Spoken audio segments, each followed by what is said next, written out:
Père, dans le précieux nom de Jésus, merci pour ce jour extraordinaire.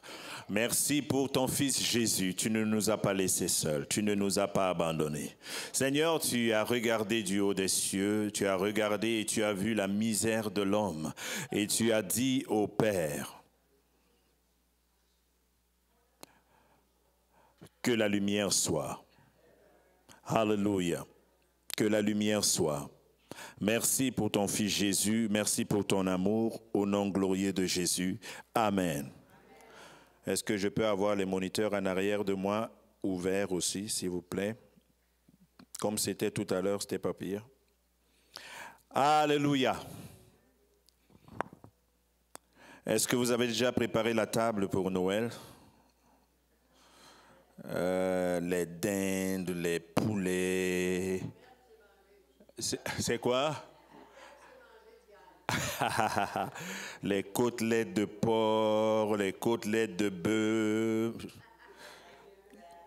Vous savez, partout dans le monde, maintenant, les business fonctionnent. Hein? C'est une période où le business fonctionne. On vend les jouets que les enfants vont utiliser 2 jours et ils vont jeter. Et on va devoir acheter d'autres l'année prochaine. Le business tourne et beaucoup achètent les décorations. On a changé juste une petite affaire, mais tu as acheté une nouvelle décoration, ton sapin, peut-être c'est la 3e, la 4e fois que tu l'utilises. Là, tu viens de décider que l'année prochaine, je vais le changer. Et beaucoup achètent et beaucoup vendent alors qu'ils ne sont même pas chrétiens. Ils vendent le petit Jésus, ils vendent tout ce qui va autour de Noël. Amen. Et puis, tout est made in China. Et on ne peut pas dire qu'ils sont très chrétiens, eux.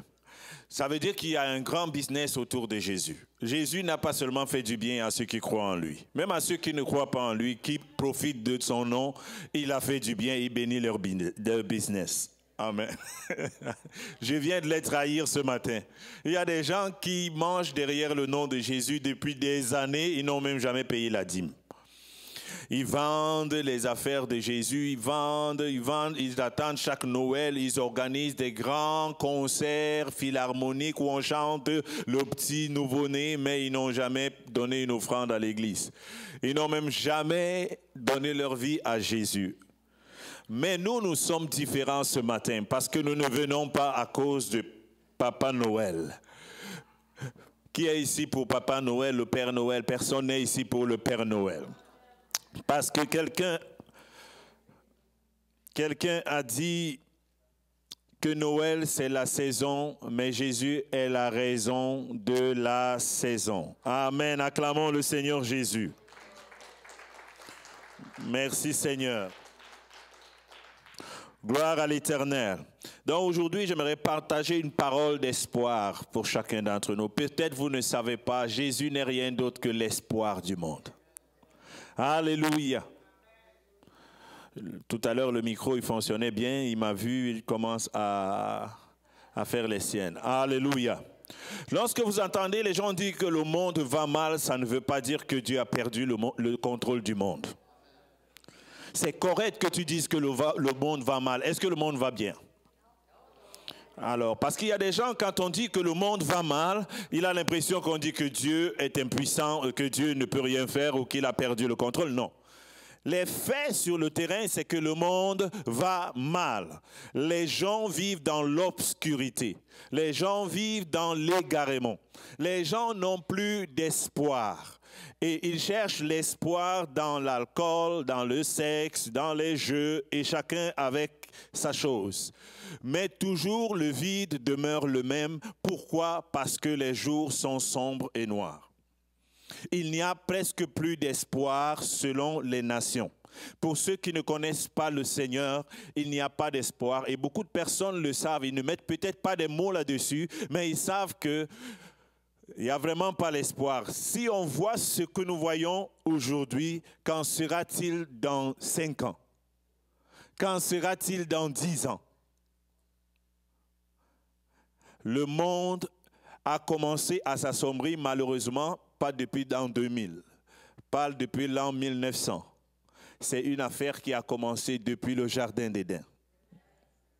Ça a commencé tout doucement, tout doucement. Nous sommes seulement à la continuité de ce déclin.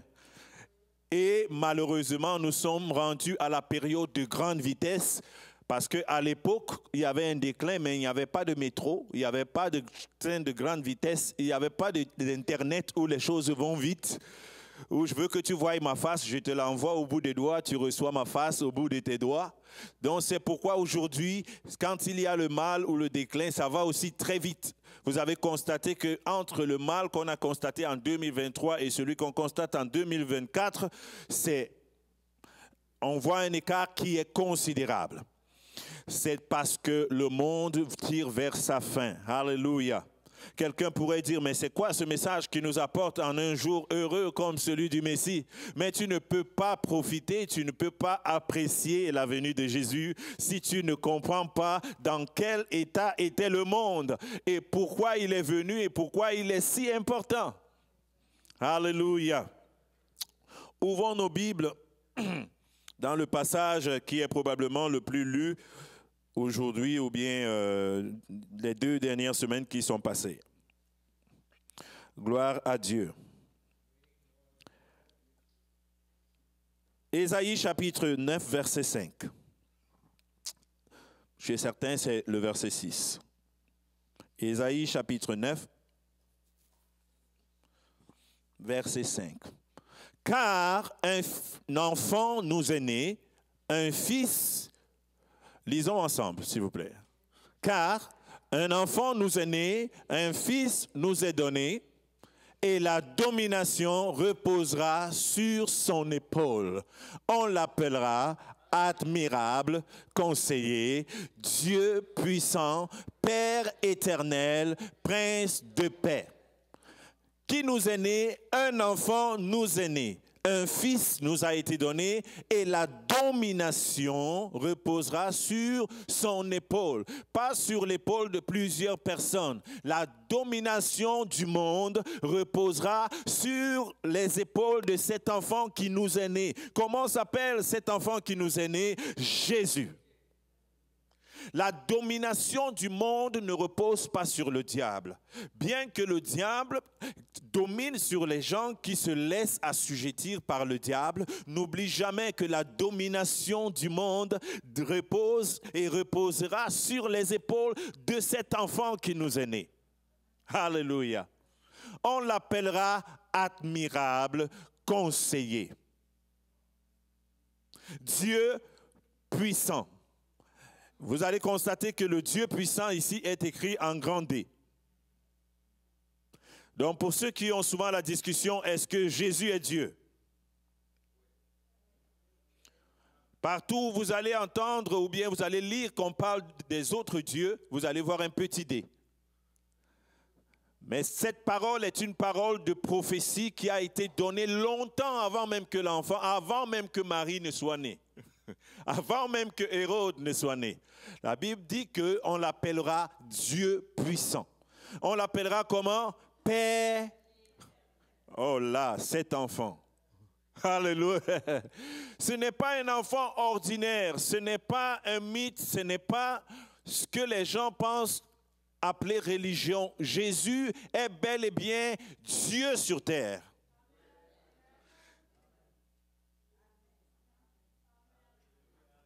On l'appellera Dieu puissant, avec grand D. On l'appellera Père éternel.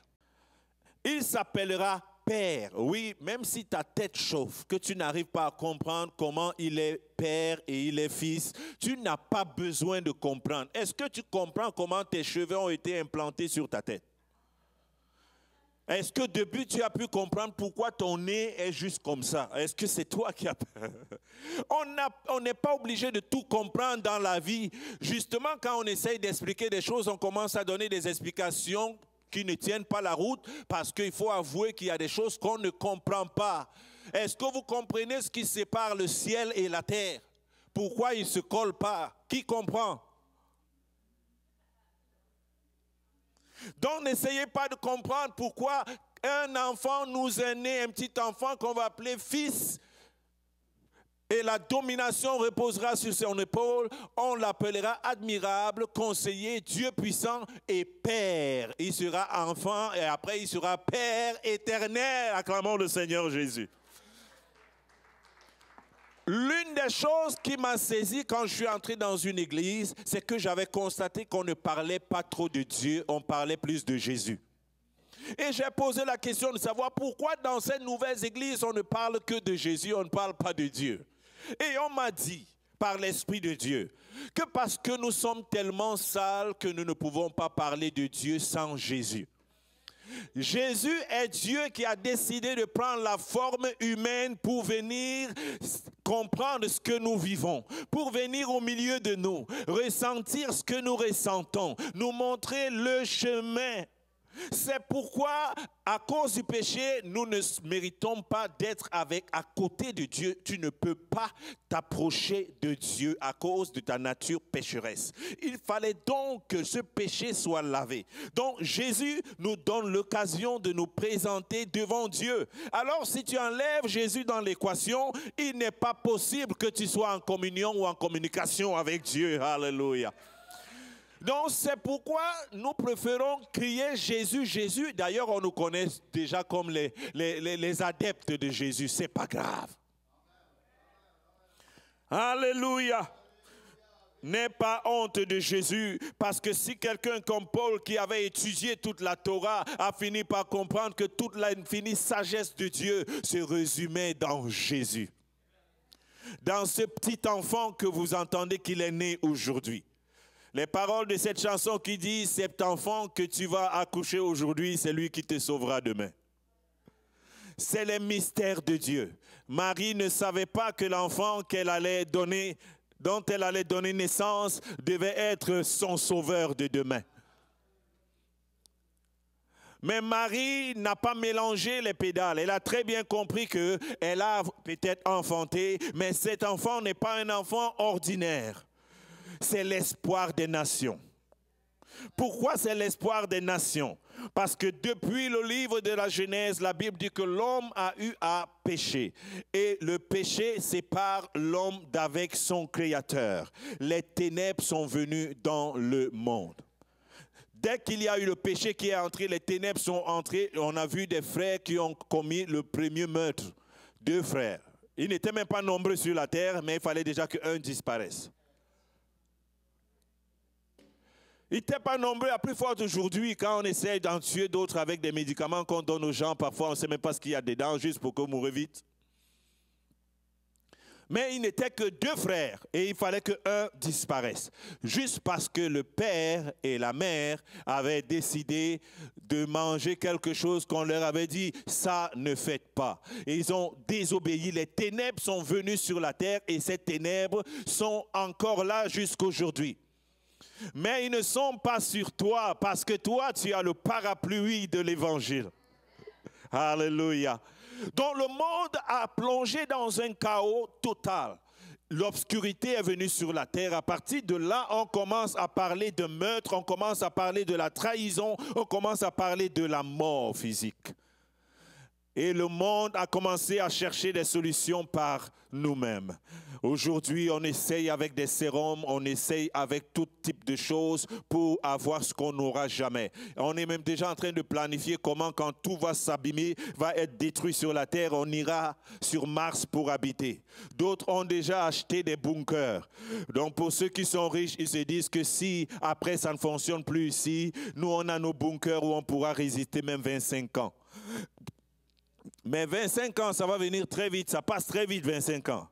Et après, tu vas faire quoi?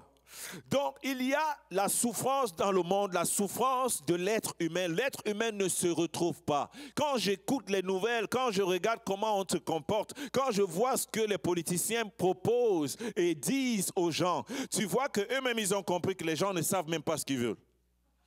Ils leur disent une chose, ils disent au contraire. Ils font une chose, ils font le contraire. Et on est toujours en quête de quelque chose. Et on est toujours content quand c'est un nouveau président. On est toujours content quand c'est un nouveau premier ministre. On se dit, oh, enfin, peut-être, on espère. On espère. Écoute, il n'y a pas d'autre espoir que l'espoir des nations, Jésus-Christ de Nazareth. Alléluia. Nous ne pouvons pas placer notre espoir en un homme. Nous ne pouvons pas. La Bible dit que la domination reposera sur ses épaules. Qu'on le croit ou pas, c'est comme ça, c'est une parole de prophétie. Et des années plus tard, un autre prophète va se lever pour parler de la même personne, l'arrivée du même Messie. D'ailleurs, David aussi a prophétisé sur l'arrivée de Jésus. Et les choses se passaient textuellement comme le disait la prophétie de chaque personne. D'ailleurs, la première prophétie sur la venue de Jésus, c'est à Genèse, à quelques jours seulement du péché, qu'il y a la première prophétie de la venue de la solution. Parce que quand la Bible dit que l'être humain a péché, Dieu a commencé à donner la solution depuis le jardin d'Éden. Parce que Dieu nous aime tellement, il ne nous a pas laissés comme ça. Alléluia. Regarde Genèse chapitre 3, verset 15. Genèse chapitre 3, verset 15, c'est l'une des premières prophéties de la venue de Jésus. Et la Genèse, c'est le commencement. Donc depuis le commencement, dès qu'il y a eu une faute, et d'ailleurs, avant même que la faute ne soit commise, il y avait déjà la solution. Parce que la Bible dit que l'agneau même a été là à cause, pour la rémission du péché avant la fondation du monde. Bon, ça c'est compliqué à comprendre, mais c'est comme ça. Vous savez ce que je fais dans la Bible? Chaque fois que tu ne comprends pas quelque chose, ne va pas essayer de trop expliquer. C'est une mauvaise équation de penser que tu peux tout comprendre. Et j'ai horreur de quelqu'un qui commence à m'expliquer ce que lui-même ne comprend pas. Où était Dieu avant qu'il ne soit Dieu? Tu vas expliquer quoi? Il y a des gens qui essayent de comprendre où était Dieu. Vous comprenez? Il y a des gens qui essaient d'expliquer comment le monde était, d'essayer de reconstruire, de reconstituer. Tu as ton imagination à toi, mais ce n'est pas la vérité. C'est correct que tu aies ton imagination. Donc, en fait, l'évangile, quand on parle de mystère, quand on parle de foi, c'est parce que ce n'est pas des choses qui sont concrètes. Ce n'est pas des choses qui sont scientifiquement seulement prouvées. C'est au-dessus. La Bible nous parle des choses surnaturelles, qui sont au-dessus du naturel. Comment un nouveau-né peut être Père éternel? Mathématiquement, ça ne se passera jamais. Mais aujourd'hui, notre évangile n'est pas basé sur la connaissance des hommes, mais sur la puissance de Dieu, sur la capacité de Dieu. Ce qui est impossible à nous n'est pas impossible à Dieu. Donc, quand nous croyons que Christ est en moi, Jésus habite en moi, je le crois que par la divine puissance de Dieu, Jésus est en moi et ma vie n'est pas comme n'importe qui ne connaît pas Jésus. C'est ça l'évangile. Quelqu'un dit, c'est ça l'évangile. Mais oui, c'est ça l'évangile. Tu ne peux pas avoir l'évangile qui te dit des choses comme je ne sais pas, un cours de français ou un cours. Non, parce que c'est la puissance de Dieu qui donne vie à l'évangile. C'est le mystère dans l'affaire. Alléluia. Justement, c'est parce qu'il est Dieu qu'il est capable de venir sur la terre, prendre la forme d'un petit enfant et marcher au milieu de nous. C'est parce qu'il est Dieu. Pourquoi on est Dieu? On est Dieu parce qu'on est omniprésent. On est omnipotent. On est omniscient. Si tu ne réponds pas à ces trois critères, je n'ai pas besoin de toi comme Dieu. Elle dit quoi? Omniprésent. Ça veut dire que tu es en train de répondre aux prières de Diane et tu es en train de lire le dossier de Luc. En même temps, tu es en train de traiter une autre affaire. Rien ne t'échappe.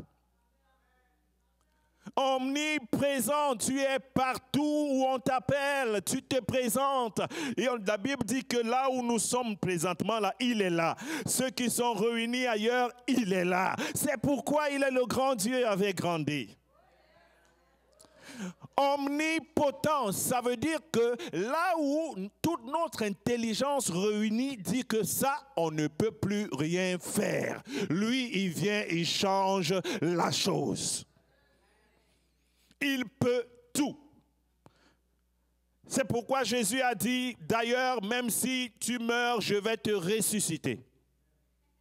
Parce que pourquoi ceux qui parlaient disaient que la mort c'est notre terminus. Chez nous, quand quelqu'un meurt, c'est la fin de son film. Mais chez Dieu, quand tu meurs, c'est juste un changement d'adresse. Tu as juste changé ton adresse. Alléluia. Ben, il semble que les gens n'aiment pas l'autre adresse. Hein? Ben, c'est parce que tu n'es pas encore allé là. Si tu vas là-bas, tu vas vouloir que Dieu... Vous voyez, la seule personne dans les évangiles qui est allée là a fait une requête pour qu'on fasse venir son frère. Vous vous rappelez du riche qui était en enfer et lorsqu'il voyait les gens au paradis, il a dit au Seigneur, envoie ton prophète pour qu'il parle à mon frère qui ne se retrouve pas là où je suis, pour que... c'est ça malheureusement.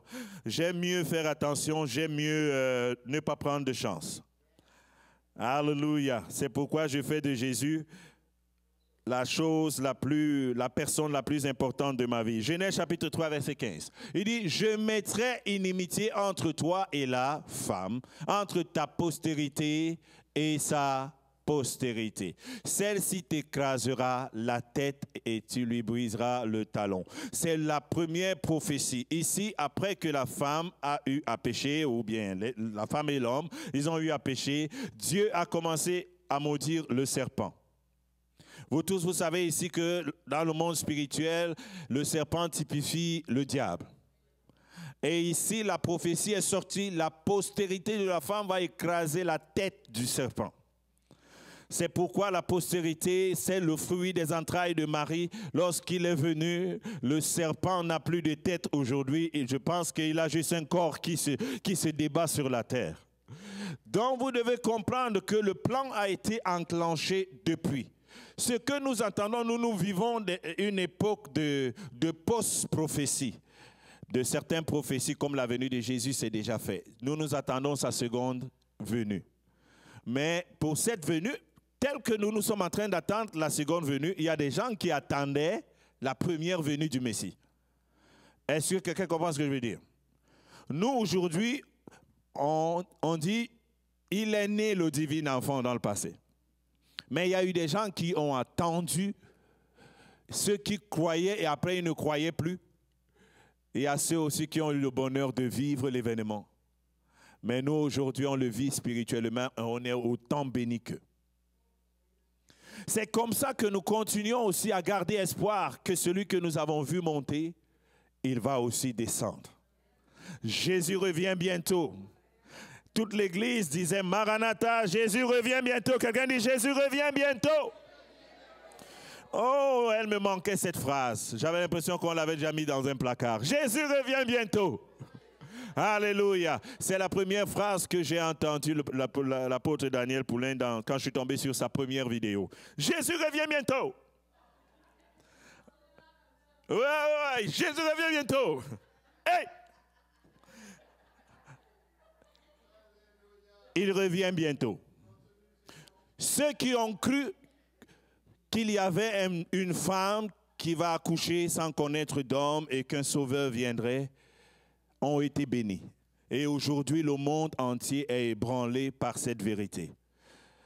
Ceux qui croient dépassent ceux qui ne croient pas, de très loin.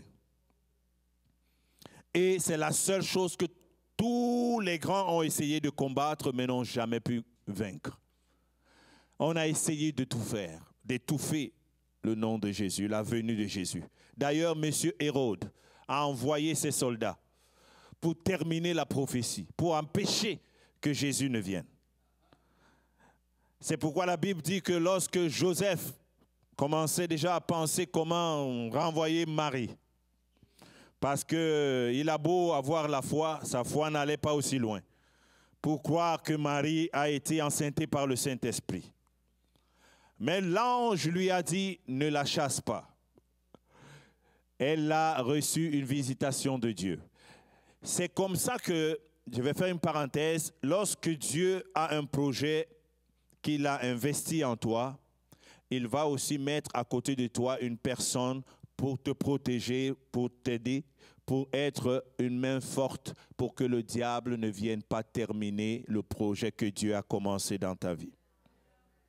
Oh, ton amen ne ressemble pas à ce que je viens de dire. Vous savez, chacun avait son rôle. Je suis dans ma parenthèse.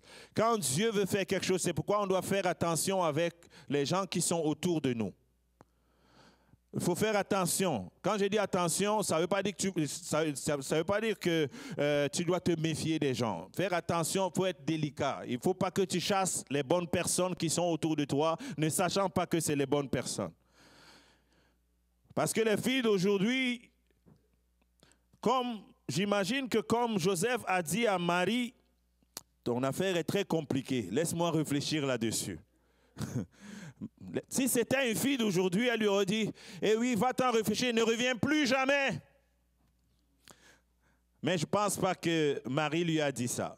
Parce que Joseph avait un rôle très important à jouer dans cette affaire. C'est Joseph qui a pris sur lui d'aller clandestinement avec une femme enceinte, probablement sans papier. Oui, parce que quand tu sortais de la ville clandestinement, je ne pense pas qu'ils sont sortis comme ça, laissez-nous sortir. Non. Probablement, il a camouflé peut-être dans un chariot, je ne sais pas. Donc, je disais, faisons attention, chaque chose, chaque promesse que Dieu t'a faite, il y a toujours les gens autour qui vont t'aider par un conseil, par des dons, par quelque chose, par des paroles qui vont te permettre d'accomplir le plan de Dieu. Amen. Toujours.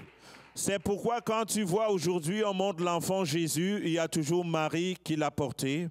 Il y a Joseph qui était là, qui l'a encadré, qui l'a protégé. Et puis probablement les parents de Marie. Alléluia. Donc, Jésus est venu pour donner l'espoir dans le monde. Ce que nous devons prêcher comme évangile, c'est un évangile d'espoir. Un évangile d'espoir, que ce n'est pas fini. Que même si le monde est dans les ténèbres, dans l'obscurité, même si les maladies mentales commencent à attaquer tout le monde, toi, tu peux ne pas passer par là. Parce que Christ en toi, c'est l'espérance de la gloire.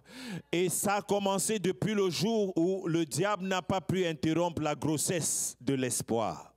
Lorsque cet enfant est né, il n'y avait plus rien qui pouvait arrêter le plan.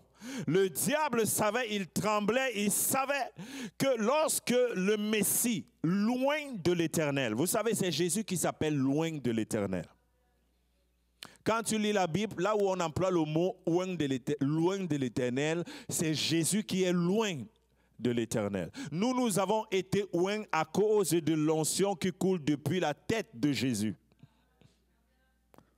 Jésus est la tête de l'Église et nous sommes le corps. Donc Jésus est loin de l'Éternel. Donc la puissance et la sagesse de Dieu ont permis que cet enfant soit né. Alléluia. Car un enfant nous est né. Quand tu lis le même passage, dans Matthieu chapitre 1 verset 23, est-ce que je peux l'avoir? Matthieu chapitre 1 verset 23. Jésus est l'espoir du monde. La technologie n'est pas l'espoir du monde.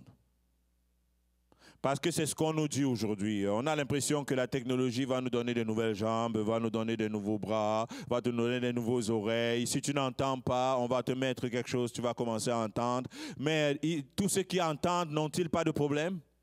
Ils ont toujours des problèmes. On dit que la technologie va te redonner les yeux. Est-ce que tous ceux qui voient n'ont pas de problème? Ils ont un problème. Jésus est la raison de la saison, il est l'espoir du monde. Matthieu chapitre 1 verset 23. Voici la Vierge sera enceinte, elle enfantera un fils et on lui donnera le nom d'Emmanuel. C'était ça le titre de mon message.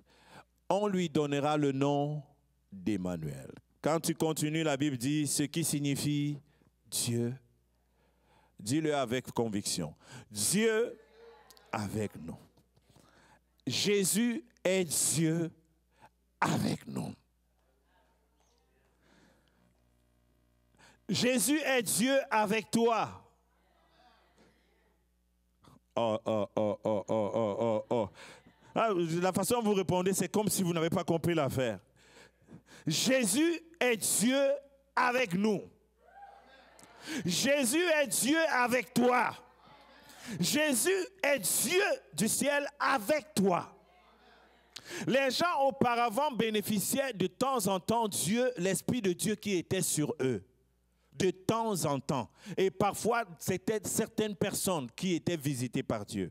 Mais il a plu au Seigneur qu'en cette saison, que Jésus vienne sur la terre, parce que Jésus représente sa présence continue dans la vie de celui qui le reconnaît. Emmanuel veut dire Dieu avec nous au présent, au futur et pour l'éternité. Quand tu as Jésus, Dieu est avec toi. C'est mon message de ce matin pour dire à quelqu'un, ce n'est pas un enfant ordinaire qui est né, mais c'est la présence de Dieu qui s'est rapprochée de nous. Dieu a quitté le ciel. Il était un Dieu qu'il fallait lever les yeux vers les montagnes comme David. Il est levé vers les montagnes. J'ai envie de dire que maintenant c'est resté des belles paroles. Parce que maintenant nos yeux, nous n'avons pas besoin de les lever seulement vers les montagnes. Parce qu'il est avec nous, il est en nous, il est sur nous.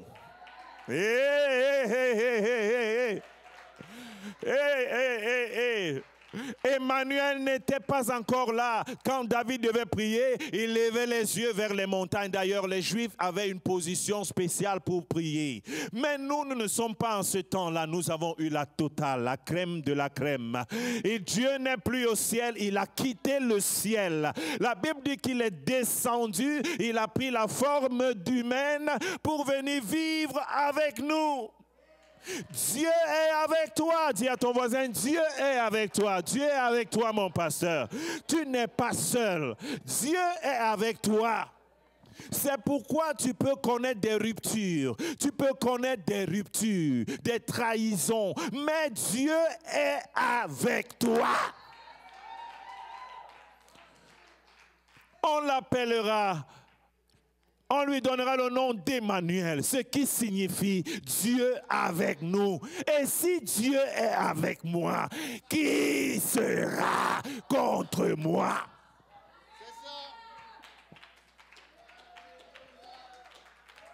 Hey, Dieu est avec moi. Alléluia. Merci Jésus. Quelqu'un dit merci Jésus pour ta présence.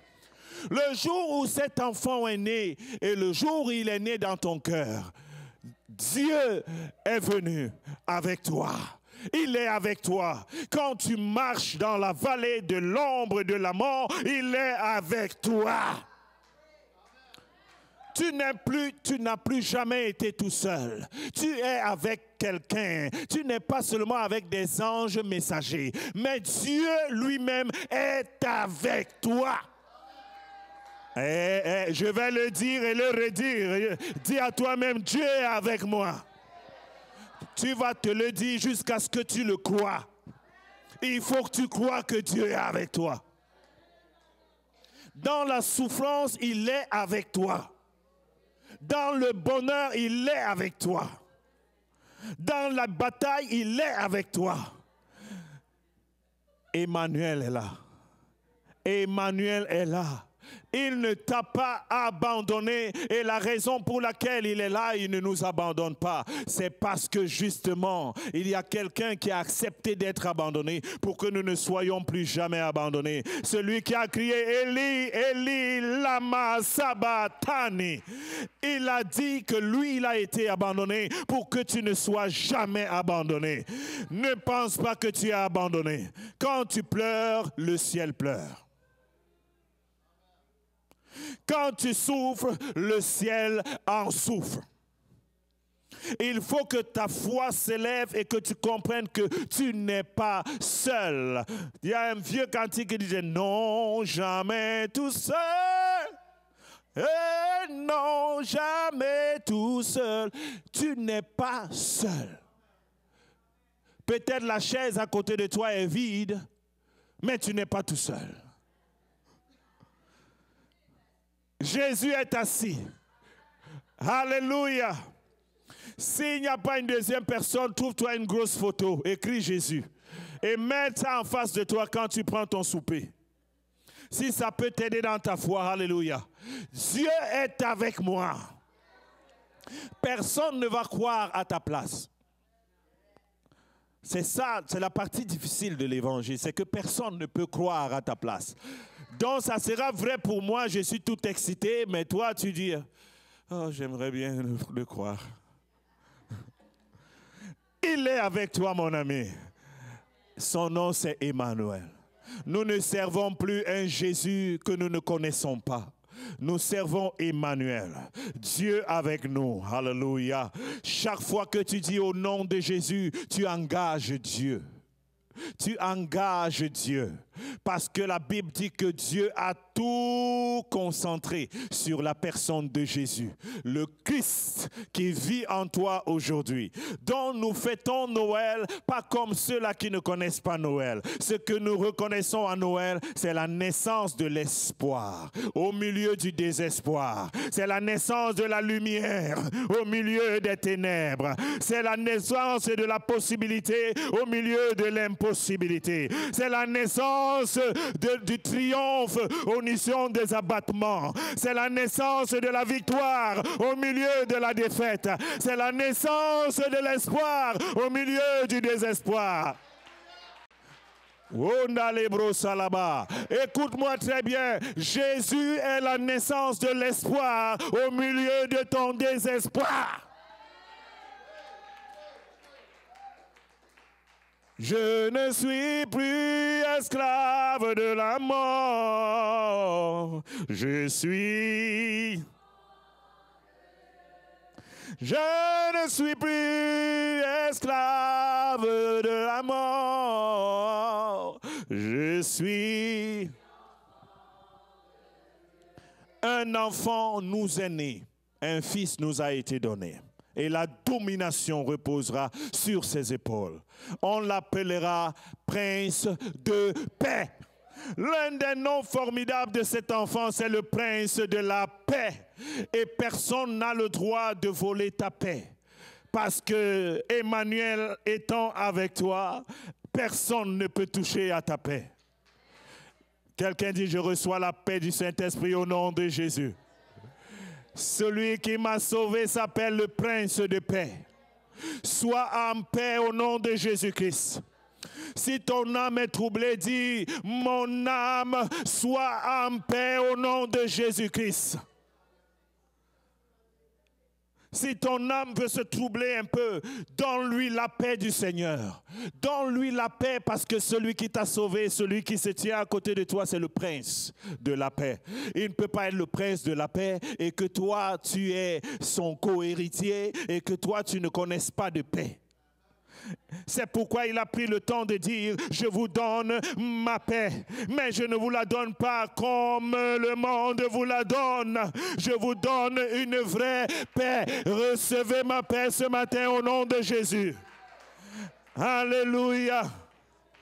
Alléluia. L'espoir est né. Notre Sauveur est né. Et aujourd'hui, nous sommes plus que vainqueurs. Alléluia.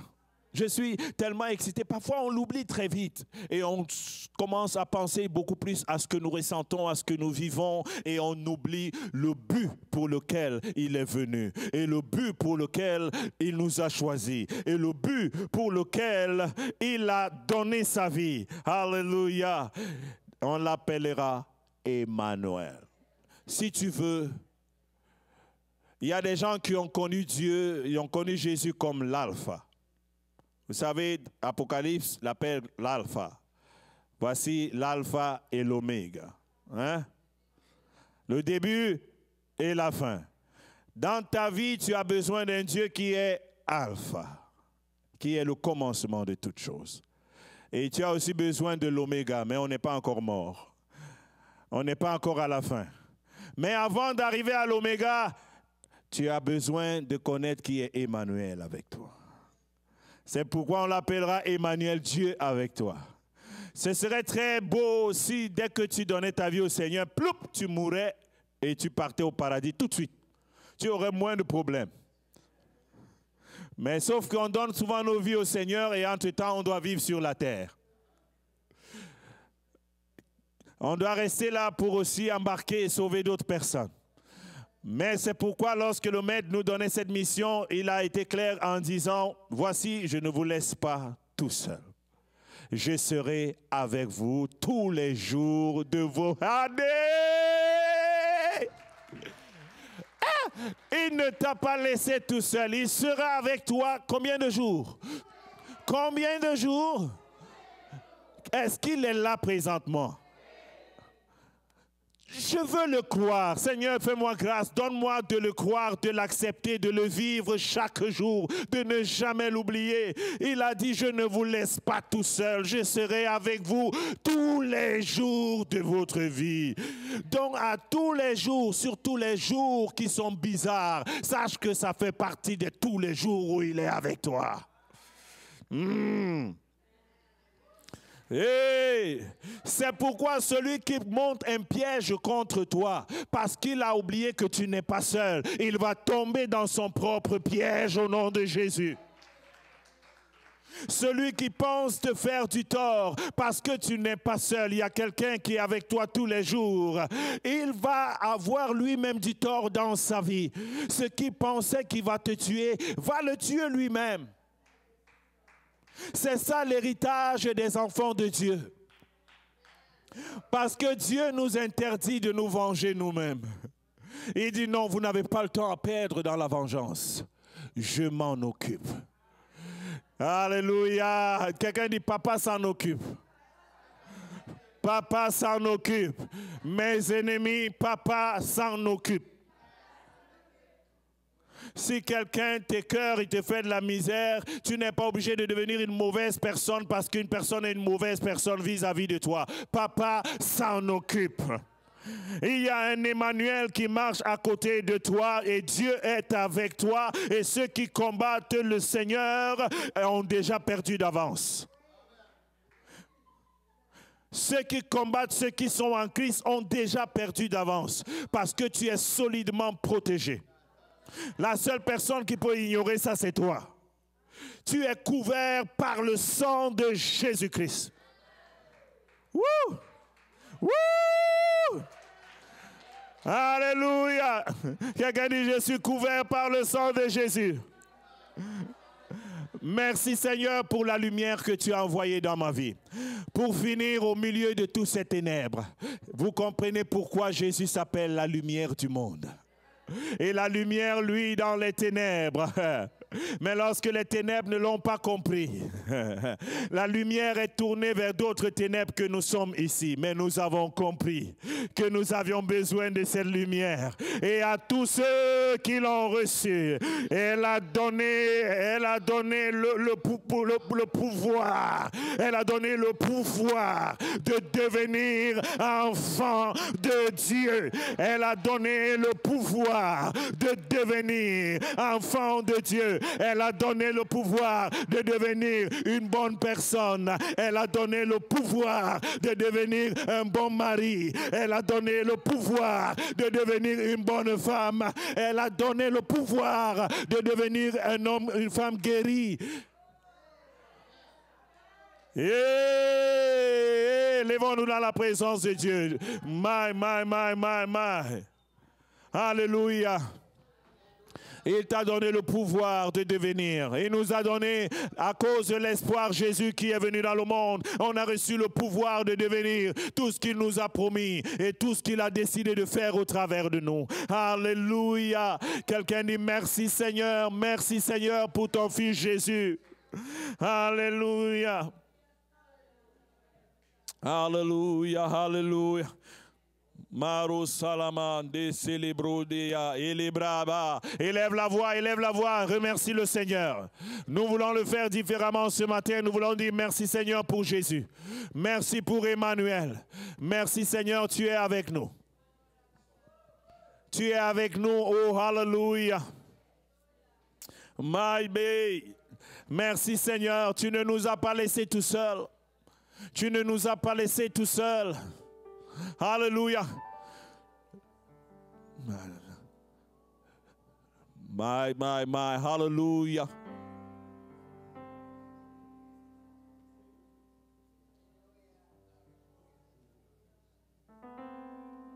Merci Seigneur.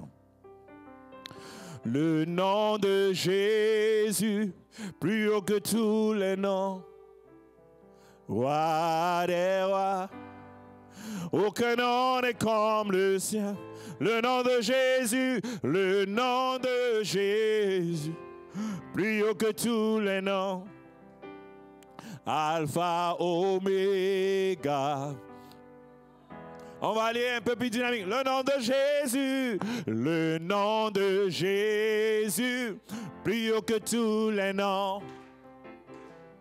Roi des rois, aucun nom n'est comme le sien. Le nom de Jésus, plus haut que tous les noms.